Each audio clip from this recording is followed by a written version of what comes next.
Feminist professor destroyed by male students in gender equality debate by Fortune Diaries channel. So don't forget to like, comment, subscribe. Let's watch it. A man-proving woman of rookie sexism, be me, proud female professor. Late 30s. Oh, we began so well. Be teaching humanities at this mid-sized state college in Arizona for almost a decade now. I teach classes like modern social theory and gender culture, basically the type where half the students come in expecting to be offended. Wow. Modern social theory. Oh, I don't got it. Why they expected to be offended? I didn't got the quote unquote joke, but yeah, let me know in the comments if you know. Honestly, I used to love that. When I first started, the debates were wild, but in a good way. I'd walk into class with my coffee and this sense of purpose, like I was shaking up minds in this conservative tone. I'd throw out a line like, toxic masculinity isn't just a buzzword, it's the invisible glue holding patriarchy together. Oh, this is so good. And immediately some guy in the back would raise his hand ready to fight me on it. The veterans, the business majors, the engineering guys, they'd all jump in, quoting stats or YouTube videos trying to gotcha me. I lived for that energy. It made me feel sharp, relevant, powerful. Every class felt like a experiment I couldn't lose. I'm not aware. This is what I say about them. It doesn't matter what arguments you bring, what words you use, what proofs you use. They don't care. They will always think that they won the argument. Even though the argument is always like whataboutism and like in patriarchy and all these they repeated the same repeated buzzword package that we are already used to. But yeah, she still thinks that she's winning all the arguments, right? But yeah, let's continue. I'd even joke about it in the faculty lounge. How my classroom was like a social battlefield. My coworkers would roll their eyes, but secretly I think they admired that I could get these students that engaged. Of course not. It's just an impression. And the guys, even when they lost an argument, they respected me for standing my ground. No, I don't think they respected you because you stand your ground. It's because they didn't have an option because, yeah, this is how the world works. There is one side that can do anything and one side that can do nothing. This is all. And this is pretty much clear. Things are maybe shifting now a little bit in US and maybe become more equilibrated. I'm not sure yet. I want to believe on that. But in the rest of the world, is exactly what I said. Yeah. So it's not like they stand or have a choice to begin with. We'd laugh after class sometimes. If you even said that they liked that I didn't back down, let me guess, the female feminist students, probably. It felt like I was part of something, like I was really teaching, not just lecturing. I don't think that this is teaching. I don't think that this is teaching, you know? But yeah, let's keep going. But this semester, something's off. First day back, I do my usual opener. I pick a provocative topic, the way men use Stanfields to gatekeep women. Normally, that's enough to start a small riot, but this time, silence. Just blank faces. The guys don't even look up. One's half scrolling his phone, another staring at his notebook like it's got the answers to life on it. I pause, waiting for someone to challenge me. Usually there is at least one who will mutter something like, "That's not true," or "You're taking that out of context." Nothing. I even nudged them a little. No thoughts? Not even disagreement? It's still nothing. It's awkward. I'm standing there with all this energy, ready to go 10 rounds, and they are just checked out. I can feel it. It's not intimidation. It's disinterest. And that hits different. At first, I told myself maybe they're tired, or it's early in the semester. So the next week, I bring up Andrew Tate, that usually gets then rides up. I literally quote him saying woman or property, and wait.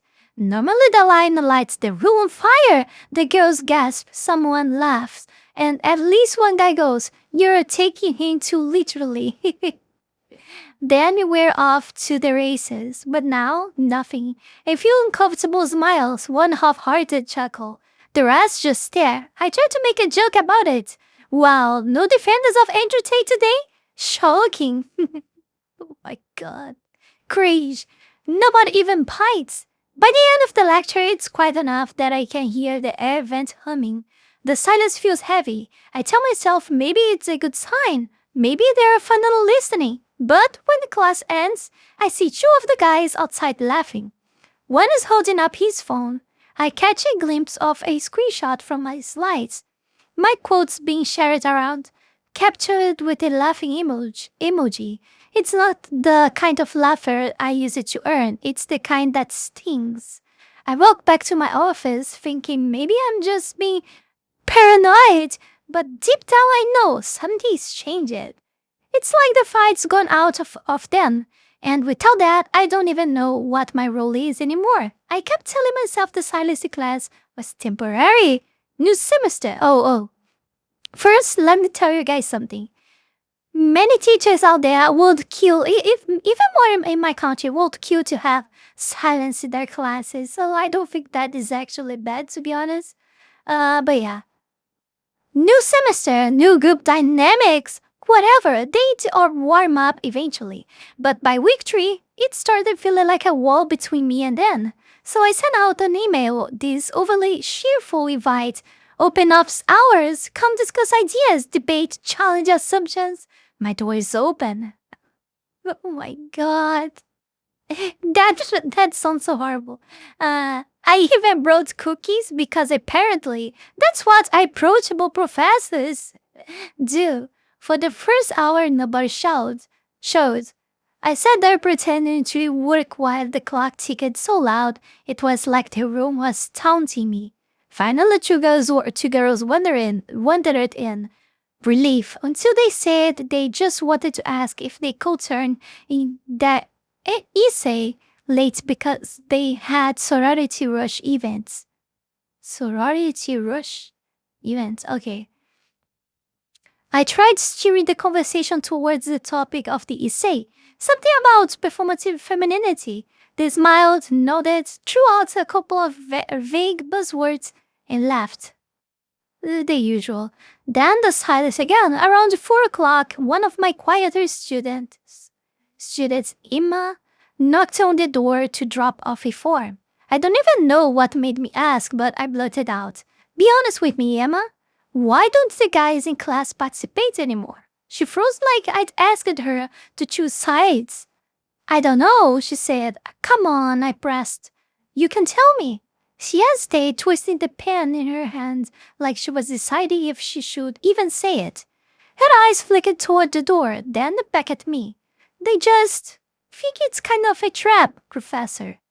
"A trap?" I laughed, but it came out too high, too light, like I was trying too hard to sound casual. She nodded, still not meeting my eyes. Like, if they say the wrong thing, you will call them sexist or something or worse. She paused, then added, "Some of them think you report them, you know, like what happened with Ben last year." The name hit me like ice water. Ben had been one of the few... She really... Oh my god, she really did that? Damn, really looks like my country. It looks really looks like something out of my country. I didn't know US was in this given situation. I don't know if this is from US. I don't know. Oh my god, this is surreal. Ben had been one of the few who'd argued with me hard last semester. Brought up studies I hadn't read. Caught me in contradictions. He'd embarrassed me a couple of times in front of the class. I'd filed an official complaint against him after he'd made a snide It's night, I don't know. That remark I labeled harassment. It had gone to the dean. He'd ended up on probation and dropped in my class. I shifted in my seat. That's not what happened with Ben, I said automatically. He crossed the line. Yeah, he crossed the line. Just having the right arguments. He crossed the line for having the right arguments against all high my professor that can do everything, and they actually can do nothing besides listening. And if you come with too much good arguments that are very easy to find nowadays to use against all of these buzzwords that she probably says in the class, because she has nothing to say to you anymore, they do what any good Democrat does.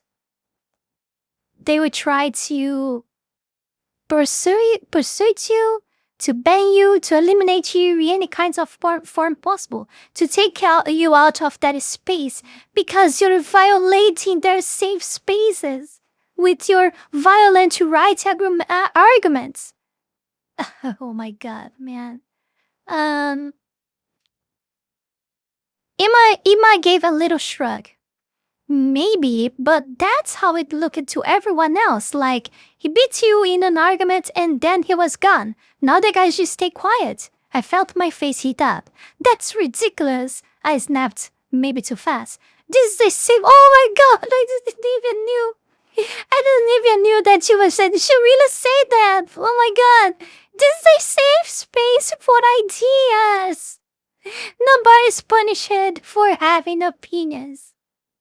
Oh my god, this is so good, man. It's always the same thing. She gave me this small, polite smile, the kind you give when you're not buying it, but don't want to fight.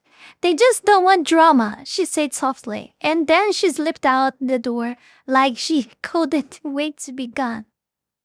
Like, she's so good in accepting opinions that she was freaking out just with her opinion about what she think that what is happening with the guys. Like, she couldn't handle even that. And even more a girl saying that to her imaginary guy. Come on. Oh my god. And then she slipped out the door like she couldn't wait to be gone. Because she couldn't really. When the door clicked shut, the room felt smaller, darker. The hum of the old wall clock was suddenly loud enough to draw out my own thoughts.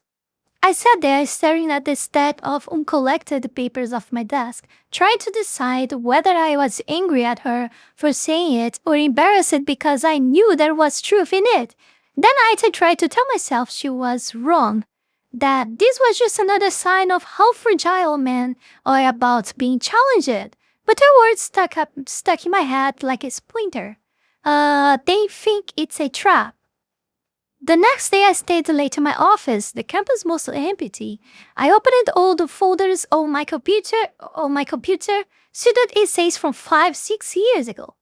There were so many comments, back and forths, even arguments in the margins. One paper had a notes email chain where a student challenged my grading, and I replied with 3 paragraphs defending my rubric. I remembered how alive that felt, being the one with the sharper argument. You never had. It's an illusion, you creep weirdo professor. The last words now. Now, I couldn't even get a raised hand. I told myself I was going to fix it. I'd reminded Dan what intellectual engagement looked like. Something bold, something structured. So right then, I started drafting an announcement for next week. Debate Day, critical perspectives on gender culture. Yes, what an amazing idea. Wow! If they were too scared to argue, I'd make the debate. Debate Day came faster than I expected. I spent the whole week hyping it up, flyers on the classroom door, extra credit incentives, a segment in the college bulletin. I told my students, if you ever disagree with me, here's your chance. 5 minutes, open mic, no penalty for disagreement. Let's have real discourse. Oh, God. This is not gonna end up well. This is not gonna end up well, man. I thought it was generous. I thought it would work. By Thursday, only one person had signed up. Ryan. Ryan was quiet. Engineering major. Never caused problems. Never raised his hand. He sat near the back, always polite, always watching. I remembered giving him a B+ last semester. He'd never challenged it. Oh my God. I'm sorry. He'd never challenged it. Just nodded and laughed. So I figured, fine. If you wanted his 5 minutes of fame, I'd give him this stage. He'd make some tired point about biology or tradition. I'd reboot him. The class would learn, and I'd walk away having welcomed dissent a win. 15 minutes before the class, he came up to me, holding a notebook and a printed copy of the debate flyer.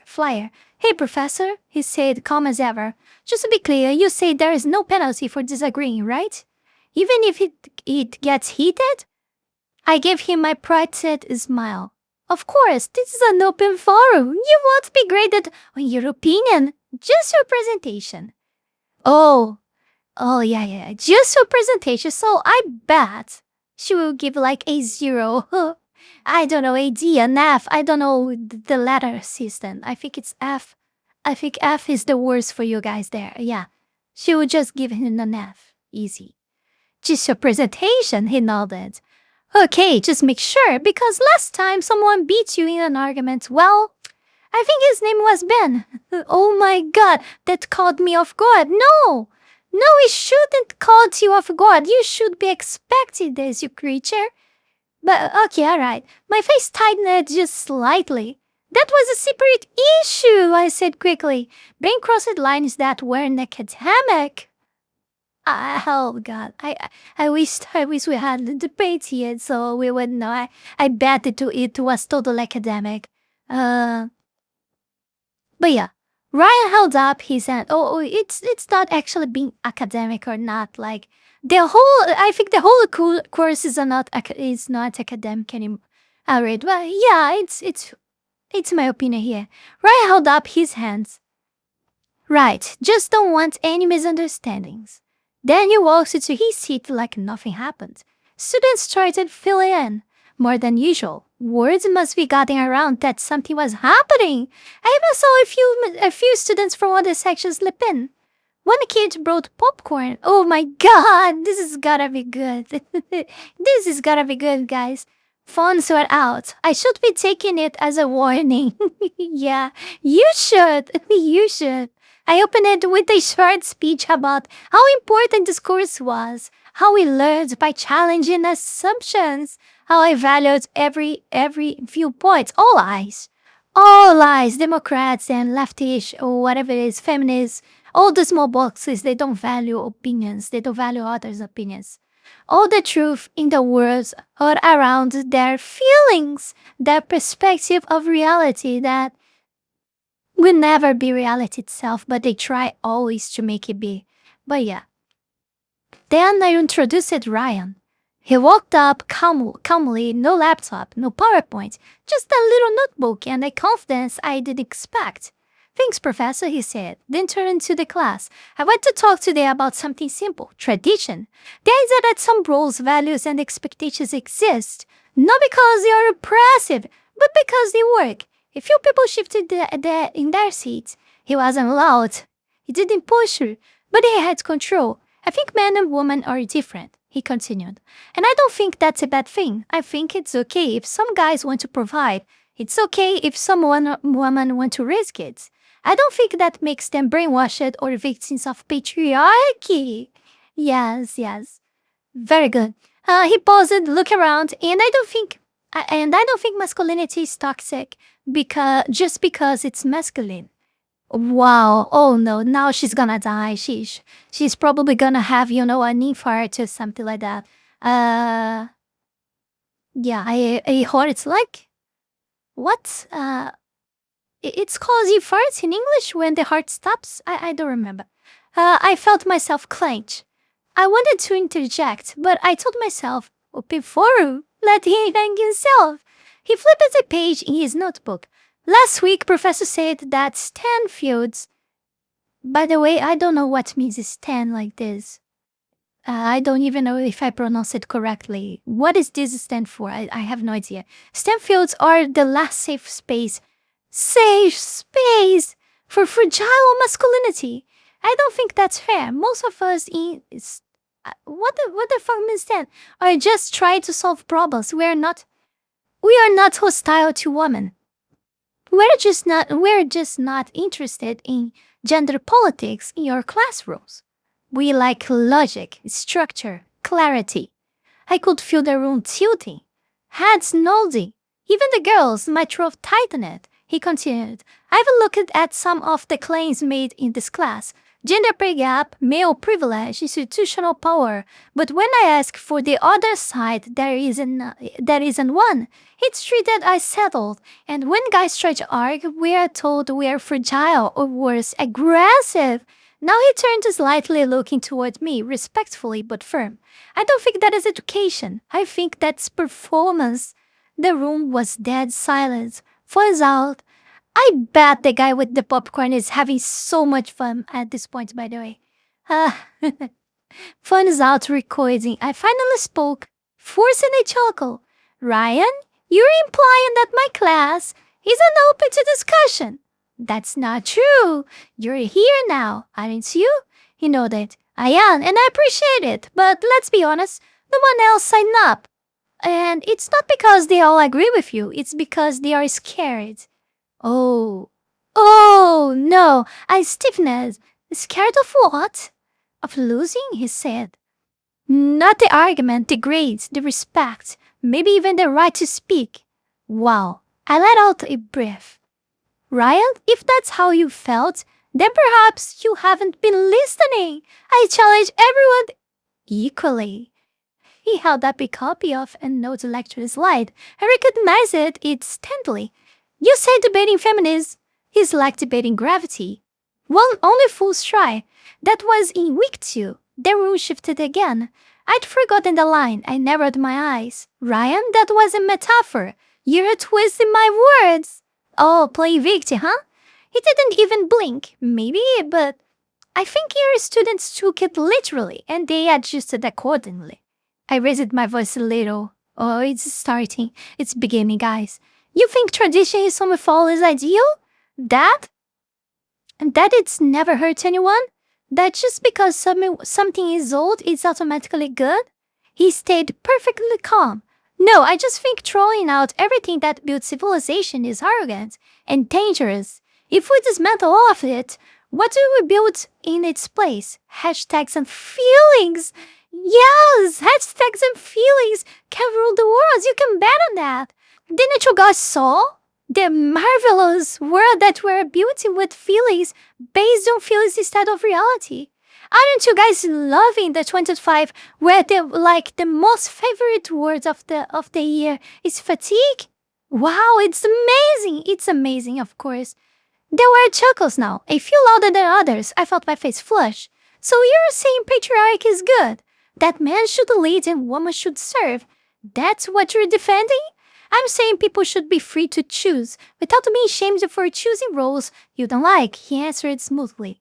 If a woman wants to be a CEO, great. If she wants to raise her kids full-time, also great. But if a man says he wants to lead, suddenly it's toxic. I tried to cut him off. That's not what feminism, but he didn't raise his voice, just looked at me. Then maybe feminism needs to listen more and label less. Wow, amazing, man, amazing. Applause, real, actual applause. It started with a few students, then spread. Even some of the girls clapped. One student muttered down, just loud enough for everyone to hear. I stood there, hands clenched at my sides, trying to hold a smile that felt frozen. Thank you, Ryan. Thought-provoking perspective. He nodded, returned to his seat. I stood in front of the class, heart pounding, throat tight. I could feel the controls slipping out my hands like sand. I tried to salvage it. I asked if anyone else wanted to speak. Silence. Just side eyes and small smirks. I dismissed the class early. As the students filed out, a couple stopped to shake Ryan's hand. And one of the business majors clapped him on the back. A girl told him he should speak more often. He just smiled and shrugged like it was nothing. Back in my office, I sat at my desk, still flushed, still replaying it in my head. I opened my laptop and someone sent me the clip already posted on the campus meme Instagram page. Ryan versus Feminist proof, no context. Oh my god! Wow, became a internet meme. Oh my god. The caption read, he didn't raise his voice, he didn't get mad, he just won. Oh my god. She will have a heart attack. Yes. She will have a heart attack. Yeah. And I had nothing to say back. After the debate day, I told myself I could move on, pretend it didn't get to me, pretend it wasn't personal, but it was. Ryan has embarrassed me. Not just in front of my class, but in front of other faculty, the internet, the whole damn campus. And the worst part, he didn't even seem smug about it. Just calm, untouchable. So I did what I told myself I'd never do. I found a reason to knock his grade. Of course you did. I was expecting it since the moment you said you did. You wouldn't. Like, of course you would do that. Of course. It's amazing. Is there? Let me know, my motherfuckers. Is there anyone surprised with this conduct right here? Huh? Is there anyone there surprised? In fact, I don't want to bring too much ROL stuff to my channel, but this type of stuff happens but in an online way, talking with teachers in online classes, online in the college, and yeah, let's say that here happens there is no Ryan here, okay? We just are all listening to what the teacher says, and no one try to talk about anything, like no one. But in your groups, private groups of the students, we all talk about them. It's exactly like so. Yeah. This is proof that the stories that are brought here are really applicable to reality, even though they are not true. But the only thing different is that we didn't had a Ryan to debate with the professor, no one's crazy at this point already here to risk the grades for it, yeah. So, but the same happens here. If someone stands up, you can have 100% sure that the guy will not, or the girl will not be approved on the end of the year. So I did what I told myself I'd never do. I found a reason to knock his grade. His paper was fine, not brilliant, not bad, but I marked it low on depth of critical analysis, added vague notes about failing to incorporate intersectional frameworks, and gave it a C+. I figured he might push back, maybe email me to challenge it, but he didn't. He did something worse. A week later, one of the girls from class, Sarah, stopped by during office hours. She looked awkward, fidgety. I just wanted to let him know, she said. Ryan sure does his grade. He's telling everyone you punished him for the debate. My stomach dropped. That's ridiculous, I said. His paper lacked tabs. She didn't argue. She just nodded and said, he said he expected it. Said he just wanted people to see it for themselves. Wow. Ryan is so it's a genius. This Ryan is a genius, okay? This built up Ryan is a genius. Then she left. By Friday, my inbox had 3 emails from students saying they were dropping the class. 2 mentioned bias. One flat out said they didn't feel comfortable participating anymore. Who would imagine that the safe space, it's not safe, it's not comfortable. But yeah, it's nothing that we didn't know already at this point, right guys? Before we go any further, I want to take this brief moment here to thank all of you my patrons for the incredible support to my work here on YouTube and especially my three-tailed fox Taiashi members, Wolony Wolf, Heath Rowell, Fenny Sylvy, Zalost, Taiashi, Zaela Zhezzaia, and Succubus Bait. Thank you very, very much. You guys are amazing. Also, thanks to everyone who donated to me through Tron and to all of my YouTube members. You can support this channel life and growth with just $5 a month and gain access to many perks. This is less than a burrito.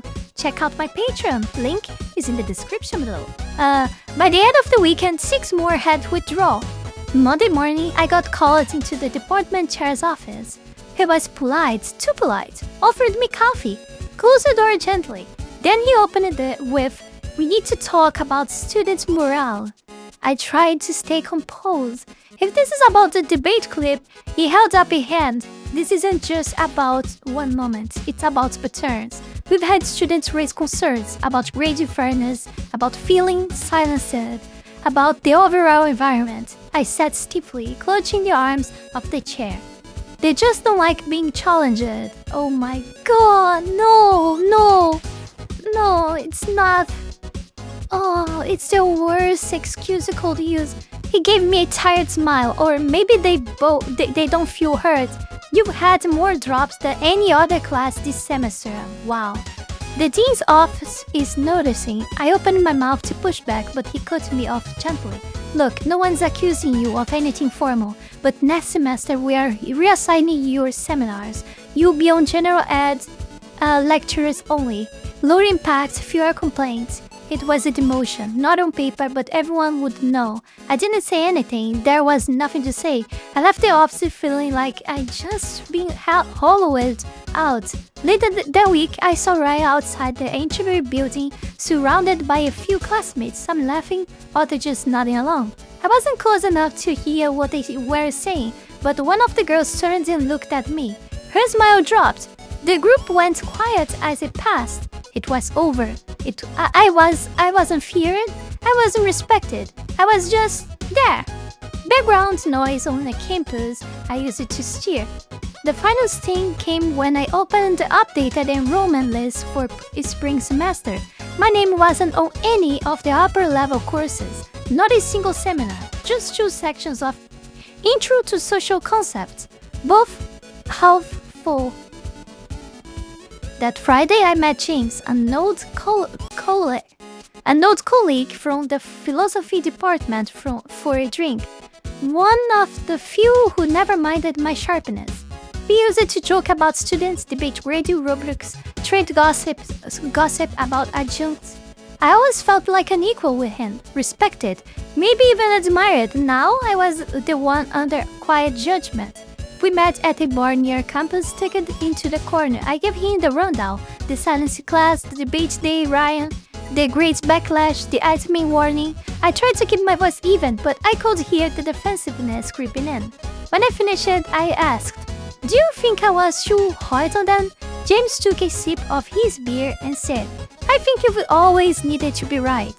I bristled, oh my god, so I'm not allowed to stand by my principles now. "You are," he said, "but at some point it stopped being about the ideas and started being about you winning." Yes, exactly. Especially with students like Ben and Ryan. You challenged them, then punished them when they didn't back down. "That's not true," I snapped. Oh my god, no, she's doing it again. He raised an eyebrow. "You say you want debate, but only if it ends up in your favor." I didn't respond. He leaned forward. What's the point of teaching if the conclusion's already written before the question's asked? Wow. I looked away. It's not about me. He gave a soft, tired laugh. That's what everyone says right before it absolutely is. Yes, amazing answer. Silence sat between us. The TV was playing muted sports. Students passed outside the window. I finally said, I used to feel alive when they argued with me. And now? Now it's like shouting into a void. I throw sparks and nothing catches. He nodded. Maybe the fire burned out. No, I said, sharper than I mean to. They are the ones who quit. If they actually believed in their views, they'd keep fighting. What? how can she still not understand, man? Oh, come on. Or maybe James said quietly, and they realized it was never a real fight, just a rigged game. Yeah, exactly. I stiffened. That's what men do. They always expected to win. Like, isn't that exactly what she was doing? What the fuck, man? How can one be so freaky stupid? Look at me, measure it. So what happens when they stop trying? I didn't answer it. Because deep down, I already knew. I still believed in the fight. But maybe I'd stopped believing they were ever allowed to win. Less alert? None. Less alert by her? None, of course. Yeah, guys, so it was very enjoyable as always is. Actually, this time was the first time I read. Maybe I'm wrong, okay, but I felt like I read this one better than the others. Yeah, I think I'm really getting better over time. So yeah, I like doing this video so I practice more my English reading skills, yeah. Thank you very much for watching. Hope you guys enjoyed this as I did. Don't forget to like, comment, subscribe, check the links below. Patreon, Skillfull Friends, Tron, and consider to support me on Tron or Ko-Fi or Patreon, whatever it is. Oh my god, what's going on with oh my god. So I can get the fuck out of this terrible culture as fast as possible, and I see you on my Fox links on the next one. Bye.